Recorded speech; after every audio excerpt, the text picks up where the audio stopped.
저는 한 아이를 키우고 있는 40대 평범한 아줌마입니다. 다른 나라에는 시집살이가 잘 없다고 하는데 왜 이렇게 우리나라에서만 심한지 아직도 잘 모르겠어요. 지금은 이혼을 했지만 안면몰수한 그 사람들을 생각하면 아직도 치가 떨립니다. 결혼하기 전까지는 몰랐다가 결혼 직후부터 저는 끔찍한 시집살이에 시달렸어요. 결혼을 준비하는 과정에서는 그다지 과한 예단이나 혼수를 요구하지도 않았고 다른 집들과 마찬가지로 적당한 수준의 가격에 맞춰서 각자 모은 돈으로 결혼식을 올렸습니다. 그때까지는 이 정도면 시댁운도 좋다고 생각했었어요. 하지만 결혼을 하고 난 이후로는 남편도 시댁도 마치 가면을 벗듯이 정체를 드러냈죠. 여기 가서 좋은 기운 좀 받아와서 아들 낳아야지. 이번 주말에 시간 괜찮지? 결혼 직후에는 아직 회사 생활을 하고 있었던 터라 주말에는 쉬고 싶었지만 어머님은 매번 저를 찾아와서 주말마다 아이를 생기게 해준다는 절이며 명소들을 데려가셨습니다. 다녀오면 녹초가 되었지만 시댁까지 어머님을 모셔다 드리고 와야 했어요. 사회생활을 하는 것만으로도 너무 지쳐 있었는데 주말마저 그렇게 빼앗겨버리니 오히려 몸이 안 좋아졌습니다. 피곤이 누적이 되니까 감기나 잔병 치레들도 많이 했었고요. 그런데 어머님은 그런 저를 보고서 차라리 회사를 그만두고 집에서 몸을 챙기면서 아이를 가지는 게 어떻냐고 하셨습니다. 어차피 아이를 낳으면 회사는 그만둬야 되니까 일찍 그만두라는 거죠. 그런데 저는 아이를 낳고서도 일을 그만둘 생각이 없었습니다. 맞벌이를 해도 아이를 부족하지 않게 키우는 게 될까 말까인데 남편 혼자 벌어오는 돈으로는 빠듯해도 너무 빠듯할 게 눈에 선했거든요. 거기다 남편보다 제가 월급도 많았었는데 그만둬도 남편이 그만두는 게 맞았죠. 하지만 이런 생각을 입 밖으로 꺼내면 어머님이 까무러칠 게 분명하니까 속으로만 생각을 하고 있을 수밖에 없었습니다. 하지만 어머님은 틈만 나면 얼른 회사를 그만두라면서 저를 닥달하셨고 저는 겉으로는 알겠다고 하면서 그냥 계속 회사를 다닐 생각이었어요. 그런데 어머님은 제 상상을 뛰어넘으시는 분이셨습니다. 제가 연차를 쓴 날에 직접 회사로 찾아오셔서는 저희 팀장님까지 찾아가셔서 저 대신 사직서를 내려왔다면서 사직서를 내고 제 짐까지 모두 들고 오신 거예요. 팀장님도 당황하셔서 저에게 연락을 주시지 않았다면 아무것도 모를 뻔했죠. 저도 너무 놀라서 급하게 회사로 갔을 때는 이미 어머님이 제 짐을 들고 가버리신 후였습니다. 그 모습을 직장 동료들이 다 봤다고 하니 너무 창피해서 고개를 들 수가 없겠더라고요. 나는 우리한테 알게 모르게 불만이 쌓여서 그런 건 줄 알았어. 그럴 리가요. 일단 사직서는 버려주세요. 너무 죄송해요. 저도 어머님이 이렇게까지 하실 줄은 상상도 못했어요. 그래, 어머님이랑 이야기 잘해보고 어차피 사직서는 양식이 엉망이라서 수리가 안 돼. 걱정 마. 그날 다른 팀원과 팀장님에게 몇 번을 사과했는지 기억도 안 납니다. 어머님, 저한테 말도 없이 그렇게 무작정 회사로 가시면 어떡해요? 네가 하도 회사를 안 그만둬서 그렇지 뭘 그렇게 꾸역꾸역 다니려고 해?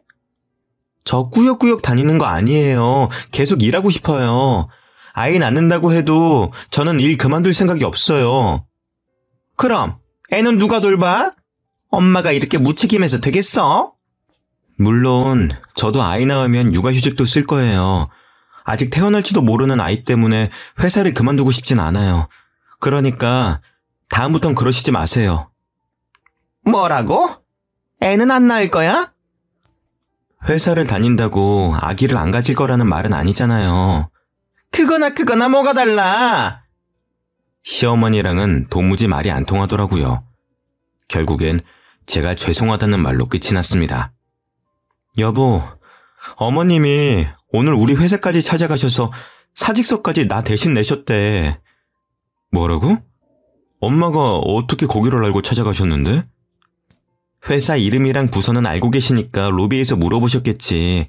당신이 좀 말려봐. 어머님이랑은 도무지 말이 안 통해. 내가 엄마를 어떻게 말려. 오늘 당신이 말했으니까 더는 안 그러실 거야. 하지만 어머님은 다시 회사를 찾아오지만 않으셨을 뿐 매일같이 전화를 하셨습니다. 매번 회사는 언제 그만둘 거냐라는 말로 1시간을 넘게 끊지 않고 저를 괴롭히셨죠. 그렇게 몇 개월을 넘게 시달리고 있었는데 저희에게 아이가 찾아왔습니다. 아이가 생겼다는 말을 하면 또 당장에 회사를 찾아갈 기세여서 한동안은 밝히지 않다가 6개월이 지났을 때쯤 출산 휴가를 내고 어머님께 말씀드렸죠. 아이가 생겼다고 하니 엄청 기뻐하시더라고요. 그 이후로 어머님은 임신한 사람한테 좋다는 건 다 해주셨습니다. 아이를 낳으려면 몸이 튼튼해야지. 요즘에는 다들 몸이 약해서 그렇게 그 제왕절개라는 걸 한다더라. 응? 그렇게 애를 쉽게 낳으면 정이 생기겠어? 넌 무조건 자연분만할 거지? 네, 저도 최대한 자연분만으로 하고 싶죠. 그렇지? 아유, 너는 그래도 생각이 똑바로 박혀서 좋네. 저도 물론 몸이 따라준다면 자연분만을 생각하고 있었습니다. 하지만 그게 제 마음대로 되는 것도 아니고 결국에 제왕절개를 해야만 했었죠. 20시간이 넘는 진통 중에 도저히 안 될 것 같아 유도 분만을 했었지만 그것마저 실패해서 제왕절개 수술을 빨리 들어가야 되는 상황이었어요. 하지만 어머님은 그때까지도 고집을 꺾지 않아서 한바탕 난리가 벌어졌죠. 조금만 더 기다려봐요. 유도분만 주사까지 맞았으니까 애가 나오겠죠. 이미 기다릴 대로 기다렸습니다. 더 이상은 위험합니다. 네, 선생님. 얼른 수술해주세요.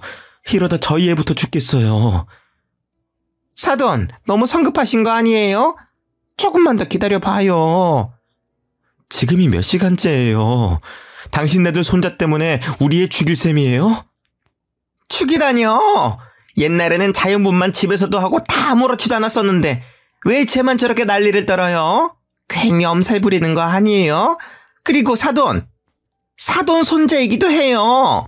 사돈, 지금 그게 20시간을 넘게 배 아픈 애한테 할 소리예요? 선생님, 그냥 무시하고 수술해주세요.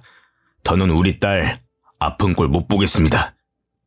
결국 남편은 그 사이에서 이러지도 저러지도 못하다가 부모님들끼리의 싸움으로 번졌고 저희 부모님이 일단 얼른 수술해달라며 재촉한 덕분에 무사히 아이를 낳을 수가 있었습니다.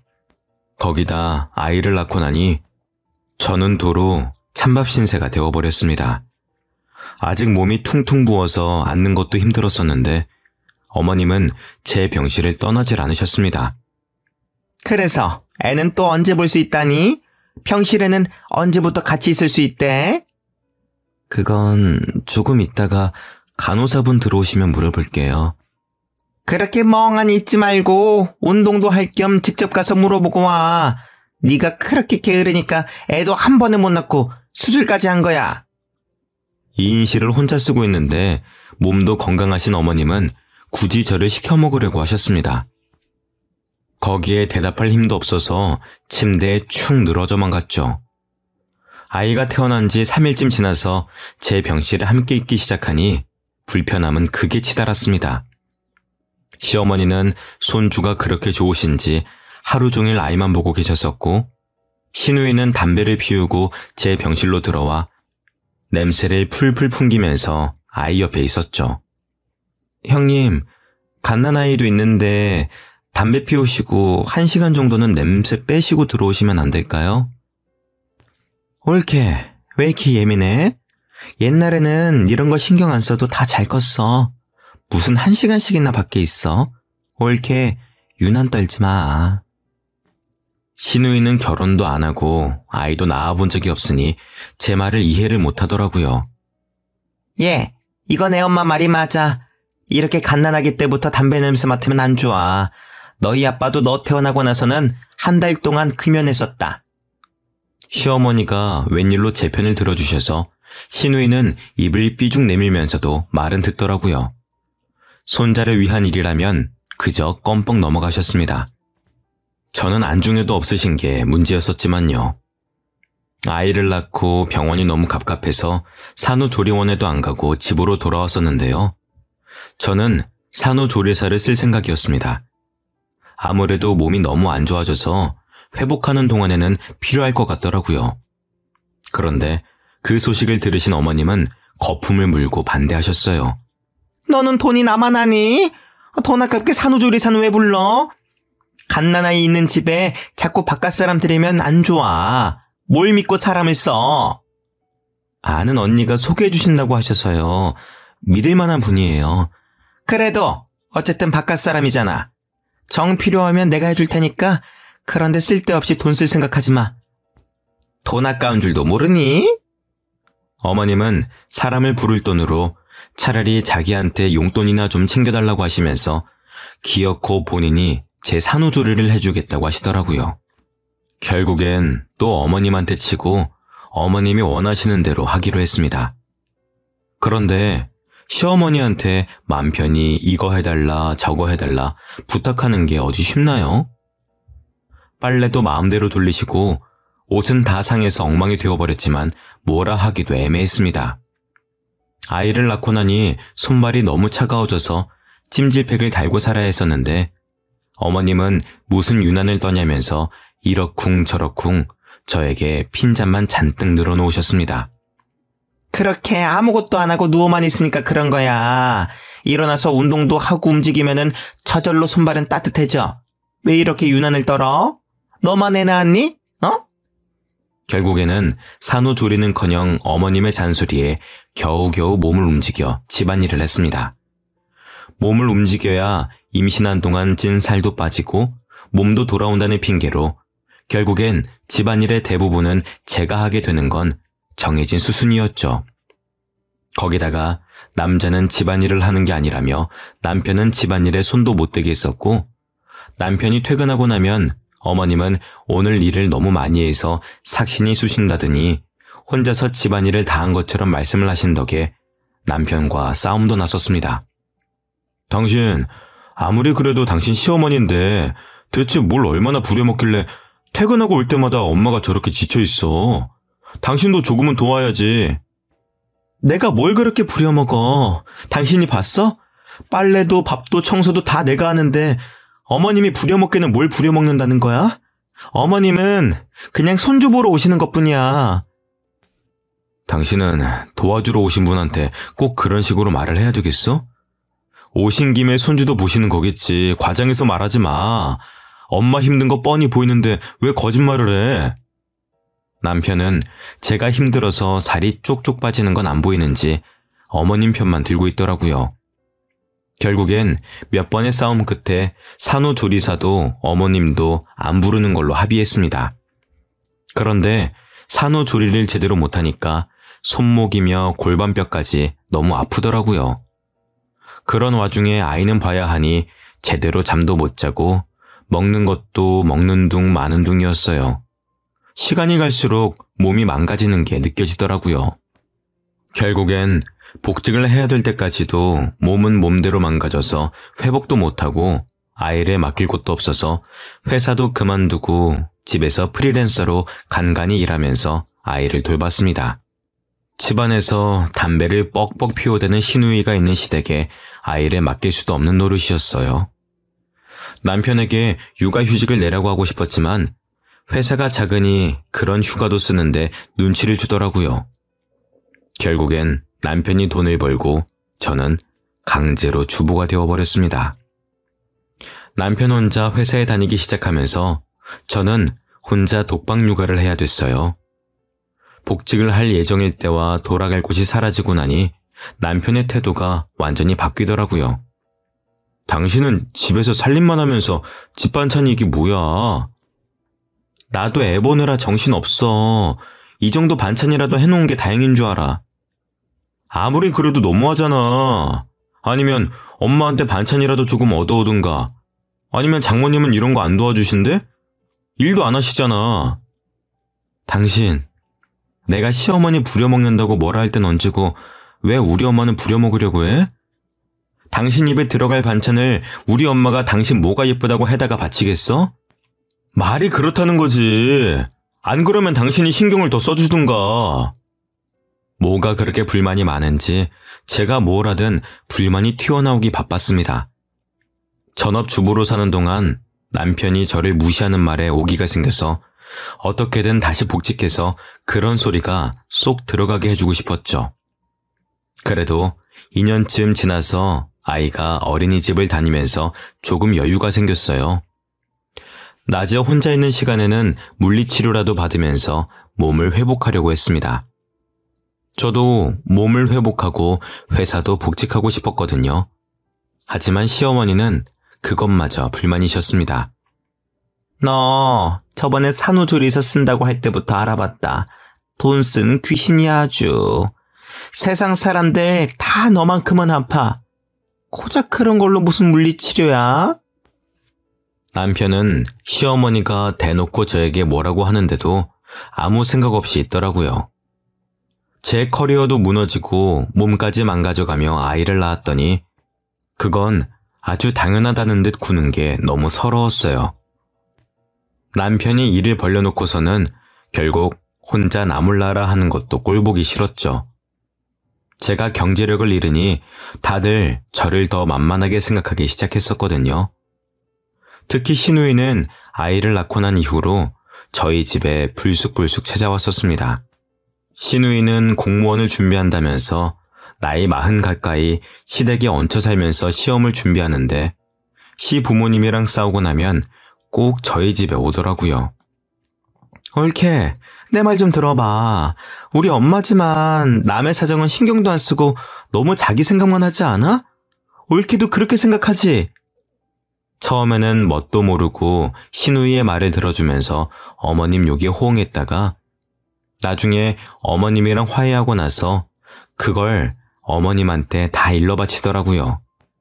결국엔 고부 갈등의 골만 깊어질 뿐이었습니다. 그런 일들이 반복되면서 그냥 시누이가 엉엉 울면서 찾아와 자기 멋대로 어머님을 욕하고 있으면 아무런 호응도 해주지 않고 실컷 떠들게 내버려뒀어요. 중간에 아이가 깼다는 핑계로 방으로 들어가기도 했지만 끝까지 자기 할 말만 하면서 밤새도록 저를 붙잡고 있었습니다. 남편은 자기 누나인데 다음날 출근을 해야 한다는 핑계로 매번 먼저 자리를 피했고 결국 시누이가 오는 날은 잠도 제대로 못 자고 다음날 시누이가 어질러 놓은 걸 치우느라 피곤함이 2배는 더 몰려왔습니다. 저도 참다 못해서 남편에게 시누이를 좀 어떻게 해보라고 했었지만 자기 일이 아니라는 듯이 저보고 알아서 하라고 하더라고요. 누나도 당신이 편하니까 이렇게 와서 하소연도 하고 그런 거지.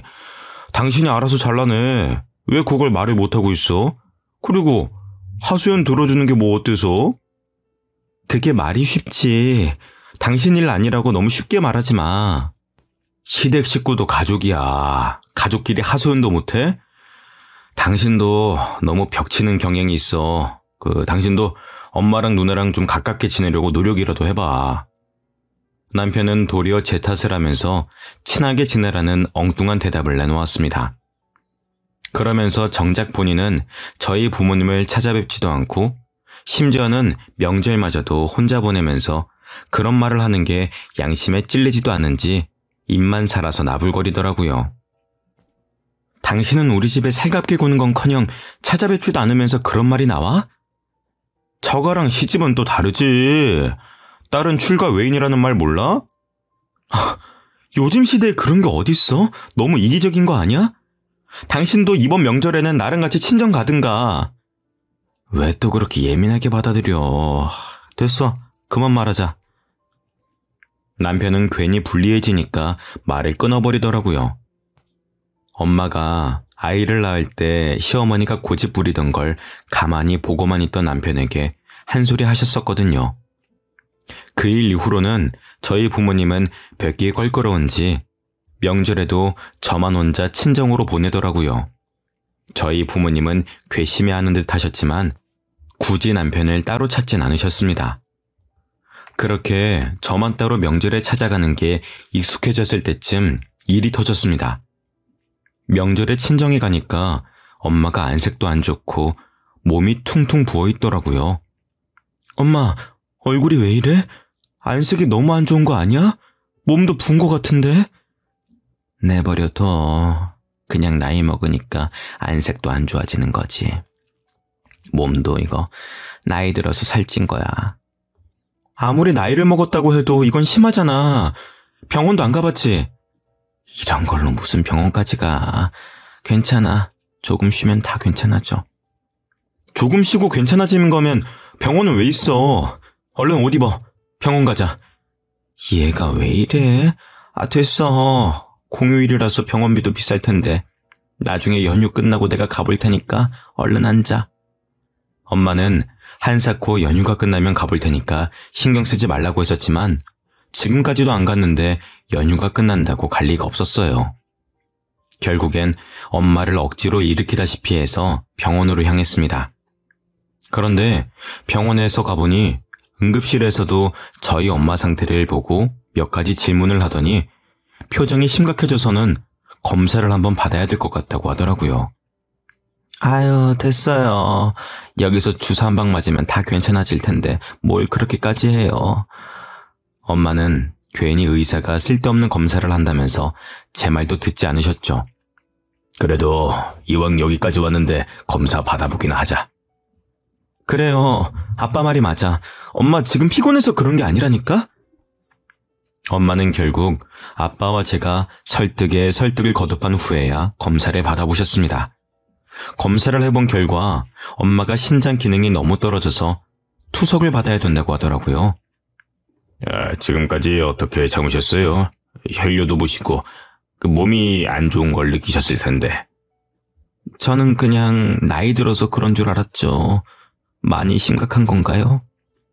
당장 투석 일정부터 잡아야 될 것 같습니다. 일단 입원하셔서 이번 주부터 일단 투석 들어갈게요.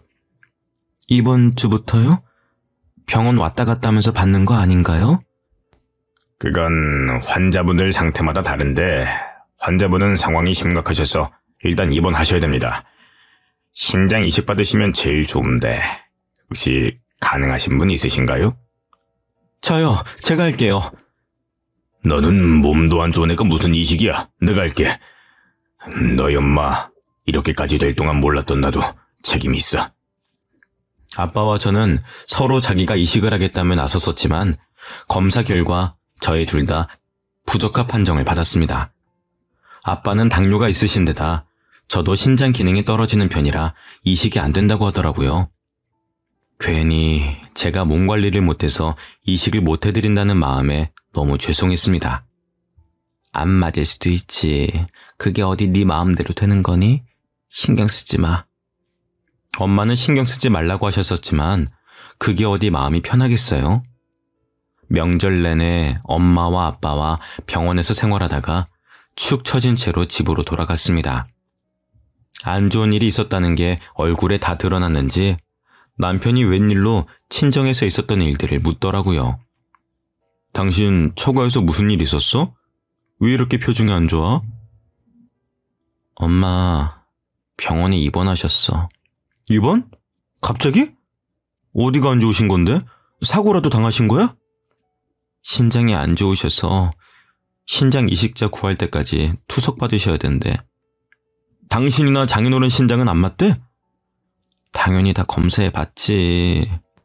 아빠는 당뇨라서 안 되고 나는 신장 기능이 떨어진대. 그럼 이식은 누구한테 받으실 수 있는데? 기증자 기다려야지. 빨리 나타내야 할 텐데. 남편은 제가 기증자를 기다린다는 말에 입을 꾹 다물더라고요. 괜히 제가 남편에게도 검사를 받아보라고 할까봐 그러는 게 뻔히 보였어요. 그리고 며칠이 지나고 남편은 괜히 찔렸는지 병문안을 가자고 먼저 이야기를 꺼내더라고요. 그래도 병문안은 가봐야지. 병원이 어디라고 했지? 나 퇴근하고 같이 가자. 그리고 병문안을 가보니 남편이 왜 병문안을 가자고 했는지 알 것 같았습니다. 장모님 소식 듣고 제가 얼마나 놀랐는데요. 몸은 괜찮으세요? 괜찮아. 뭘 그렇게 걱정을 해. 신경 쓸 필요 없어. 마음 같아서는 제 신장이라도 이식해드리고 싶었는데 얼마 전에 회사에서 건강검진을 해보니까 저도 당뇨가 조금 있더라고요. 도움이 못 되드려서 죄송해요. 남편은 혹시나 제가 신장 이식을 해달라고 말을 꺼낼까봐 먼저 선수를 치려고 병문안을 온 거였습니다. 어찌나 안타까운 척을 잘하는지 깜빡 속아 넘어갈 뻔했죠. 검진 결과서라도 들고 오라고 따지고 싶었지만 괜히 몸도 안 좋은 엄마 앞에서 목소리를 높여봤자 좋을 게 없으니 꾹 참고만 있었습니다. 남편은 제가 이럴 거라는 걸 알고 저희 부모님이 계신 자리에서 말을 한 것 같았어요. 그래야 나중에 남편이 이식을 해준다고 해도 몸이 안 좋은 사람에게 못할 짓이라며 안 받으실 테니까요. 남편이 이런 데는 머리를 잘 굴리더라고요. 그런데 1인실이라 그런가 아버님 짐도 꽤 많아 보이시네요. 입원하고 난 이후로는 그냥 나도 여기서 같이 지내고 있어. 집은 가끔씩 옷만 새로 가지러 갈 때 가고 나머지는 그냥 여기서 살고 있지. 병문안을 갔다가 돌아오는 길에 남편이 하는 말은 어이가 없었습니다. 근데 장인어른하고 장모님 두 분이 일도 안 하시는데 1인실 비용은 어떻게 감당하시려고 저렇게 대책도 없이 떡하니 잡아놓으신 거야? 미리 말하는데 난 병원비 못 보태드려. 남편은 혹시나 자기에게 도움을 청할까봐 걱정이 됐었는지 이리 차단을 해버리더라고요. 어처구니가 없었습니다. 저희 부모님이 일을 안 하시긴 했지만 살고 있는 빌라 건물주이시거든요. 그 빌라 말고도 다른 건물 2개가 더 있으시고요. 젊은 시절에 악착같이 모아서 저 다 키워놓으시고 재테크 하시던 게 대박이 나셔서 그제서야 건물도 몇 채 사놓고 겨우 노후 자금을 모으시기 시작하신 정도였어요. 그러니 돈을 안 쓰시는 게 습관이 되셔서 병원에도 안 가려고 하시고 겉보기로만 봐서는 건물주라는 걸 모를 정도였거든요. 어차피 빌라도 관리를 해야 되니까 그 건물에서 살고 계신 거였는데 남편은 그걸 보고 저희 집이 가난하다고 믿고 있는 것 같았습니다.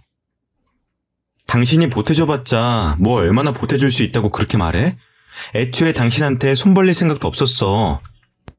그러면 말고 당신 나중에라도 딴소리 할 생각하지 마. 당신이 먼저 그렇게 말한 거야?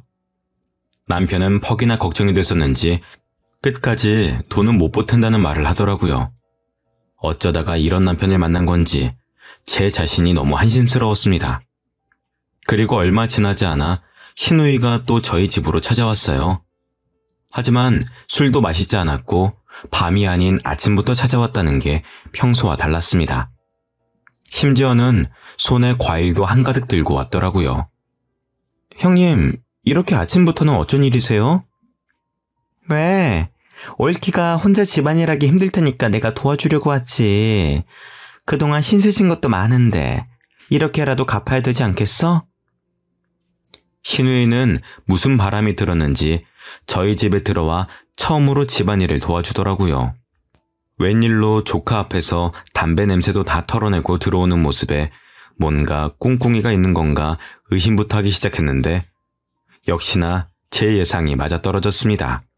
올케네 부모님 집 빈다면서? 소식 다 들었어. 병원에서 거의 사신다며. 네, 그런데 왜요? 그럼 올케 부모님 집은 비는 거 아니야? 다른 게 아니라 나도 이제 독립할 때가 된 것 같아서. 지금 뭘 말씀하시고 싶은 거예요? 저희 집이라도 빌려달라는 말씀이세요? 어차피 두 분 다 병원에서 생활하신다면서 집 비워놓으면 뭐해? 내가 들어가서 깨끗하게 살게. 나도 나이가 있는데 이제 독립도 해야지.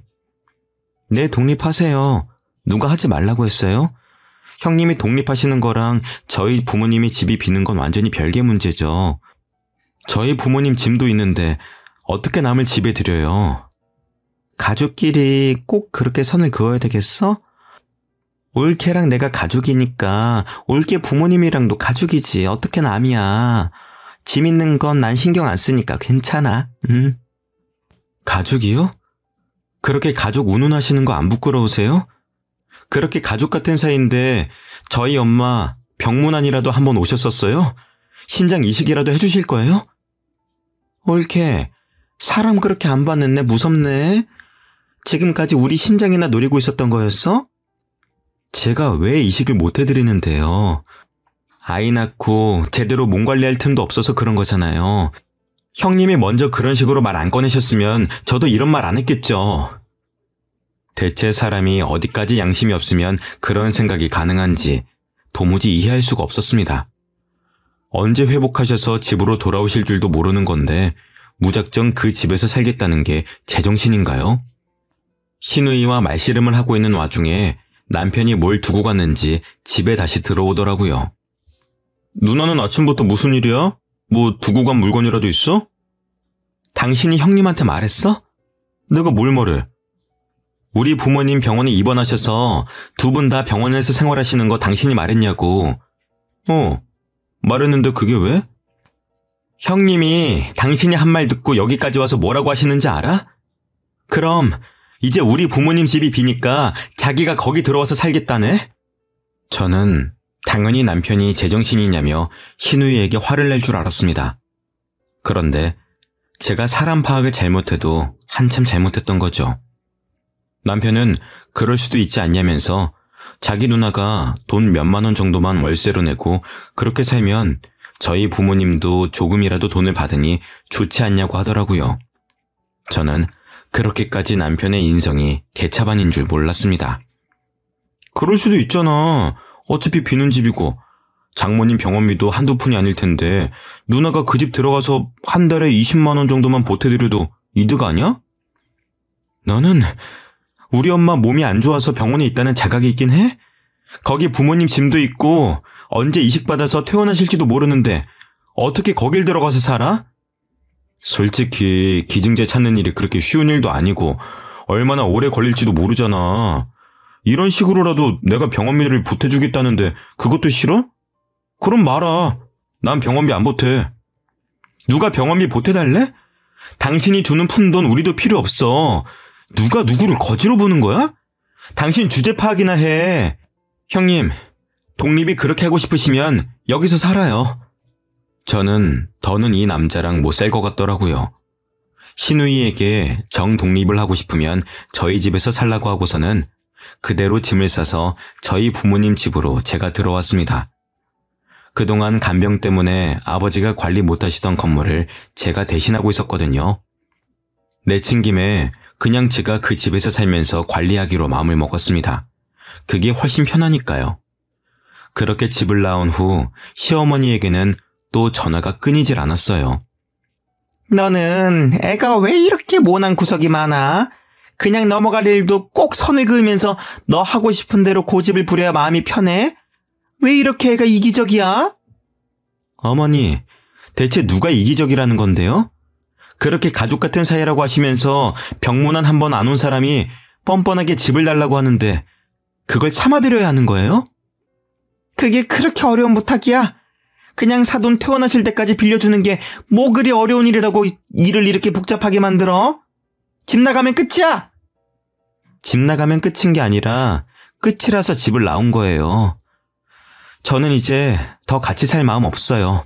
이제 가족이 아니니까 집도 당연히 안 빌려줄 거고요. 부부 사이에 끝이 그렇게 쉽니? 너희 부모 닮아서 너도 생각이 없기는 마찬가지네.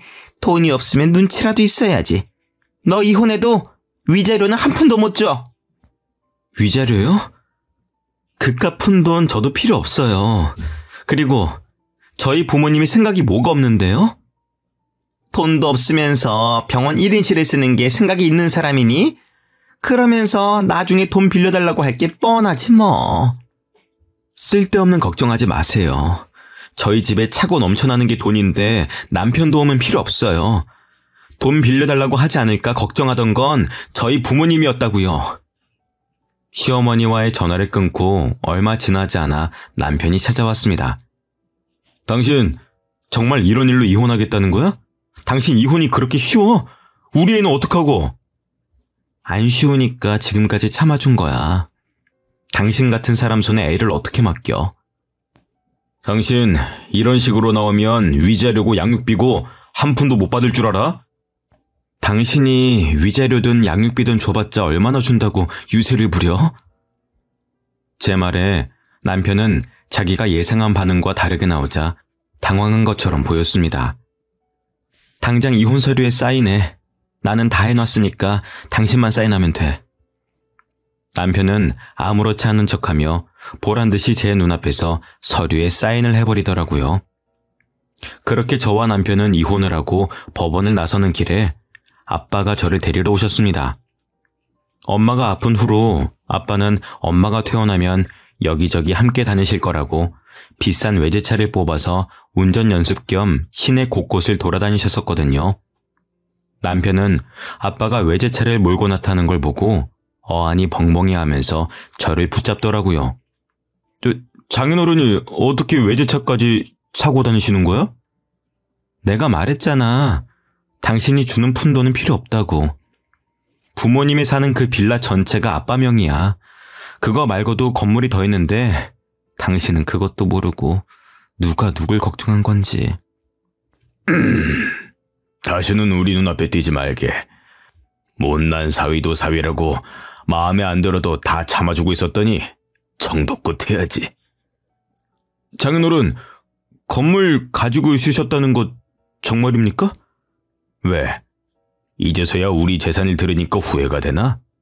이미 기회는 지나갔어. 다시는 우리 집 사람들 눈에 띄지 말게. 알겠어?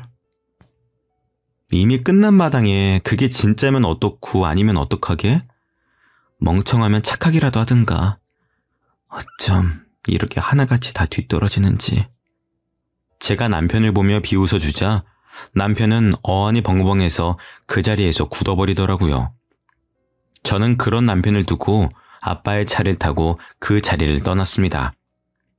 그 이후로 상황 파악이 뒤늦게 끝난 건지 남편은 매일같이 전화를 걸어댔어요. 제가 전화를 받지 않으면 구질구질하게 문자까지 남기면서 다시 합치자고 했습니다. 여보, 내가 그동안 생각을 잘못했어. 장모님 신장이식 검사 한 번 더 받아볼게. 가족이어야지 이식 심사도 잘 통과되잖아. 그러니까 우리 재결합하자, 어? 엄마가 이식 결정이 나지 않았더라면 저도 그 말에 흔들렸을지도 모릅니다. 재결합하고 다시 이혼해서 위자료든 돈을 뜯기는 한이 있어도 엄마만 다시 건강해진다면 그 값을 지불할 생각은 당연히 있었죠. 하지만 남편이 그렇게 구질구질하게 굴 때쯤 뇌사자의 신장을 이식받기로 했습니다. 엄마는 운이 좋게 그 기증자분의 신장을 이식받을 수가 있었고 무사히 퇴원까지 할 수가 있었습니다. 그 사실을 아이에게 들었는지 아이와 만난다는 핑계로 자꾸 저와 만나려고 하더라고요. 시우도 어린데 부모가 같이 있는 환경에서 키우는 게 낫지 않겠어? 시우도 우리가 같이 살았으면 좋겠다고 하던데 엄마로서 그걸 모르는 척 할 거야? 당신 시우 핑계 대면서 재결합은 꿈도 꾸지 마. 자꾸 그러면 시우도 못 만나게 할 거야. 어떻게 그렇게 매사에 매정하게 말을 할 수가 있어? 너는 애가 불쌍하지도 않아? 너 같은 아빠는 필요 없어. 너 이혼하기 전까지 애랑 같이 시간을 보낸 적이 있긴 해? 그동안 일한다는 핑계로 주말에도 잠만 자고 아이랑 말도 잘 안 했으면서 아빠 자격도 없어 넌. 아빠 자격? 내 애야. 내 핏줄인데 자격이 뭐가 필요해? 당신 애 만날 때마다 같이 살고 싶다고 말하라고 시키는 거 모를 줄 알았어? 애도 눈치가 빨라서 당신이 애정이 있어서 그렇게 말하는 건지 아닌지 다 알아. 참내 애가 뭘 안다고. 시우가 진짜 그렇게 말했어? 그럼 내가 들은 것도 없이 막무가내로 찔러보는 거겠니? 내가 너같이 멍청한 줄 알아? 그러니까 애라도 보고 싶으면 다시는 개수작 부리지 마. 한 달에 한 번 만나는 것만 지키면 되는 걸 애가 보고 싶다는 말에 기껏 아이를 보내줬더니 매번 재결합에 눈이 멀어서 애를 이용하더라고요. 자기 아빠만 만나고 들어오면 아빠는 자기를 사랑하지 않는다며 기가 죽어서 들어와서는 있었던 일들을 말하는데 그걸 듣고 있자니 저도 점점 인내심이 바닥을 치고 있었거든요. 그래서 저도 한 번은 화가 나서 아이를 따라 나가서 직접 말을 한 거였습니다. 그 후로도 몇 번 더 질척거리긴 했었지만 제가 마음을 돌려먹을 생각이 없다는 게 티가 나니까 금세 포기하고 연락을 끊더라고요. 어이가 없었지만 엄마도 건강을 되찾으니 액땜했다 생각하고 있습니다. 그 이후로 아이는 아빠를 보고 싶다는 말도 안 하고 곧 초등학교에 들어가네요. 원래도 아빠랑 그다지 친밀한 사이가 아니어서 그런지 없어도 크게 허전함을 느끼지 못하는 것 같습니다. 아이는 아빠 대신에 할아버지가 굉장히 잘 챙겨주고 계셔요. 저희 아빠도 처음에는 태어날 때 저를 힘들게 했다고 별로 안 예뻐하셨었는데 그래도 핏줄은 핏줄인지 결국에는 옆에 끼고 사는 수준입니다. 저도 아빠가 육아를 많이 도와주신 덕분에 건강도 다시 회복하고 얼마 전에는 복직도 했습니다. 예전만큼 큰 회사는 아니지만 나름 복지도 좋고 제 경력을 이어나갈 수가 있어서 저는 만족하고 사는 중입니다. 엄마도 건강을 잘 회복하셔서 이제는 반년에 한 번씩 병원에 가보는 정도네요. 이제 저는 더 바랄 게 없습니다. 저희 가족이 모두 건강하고 행복하게만 살았으면 좋겠습니다. 여러분들도 무엇보다도 건강이 우선이라는 걸 잊지 말고 사셨으면 좋겠습니다.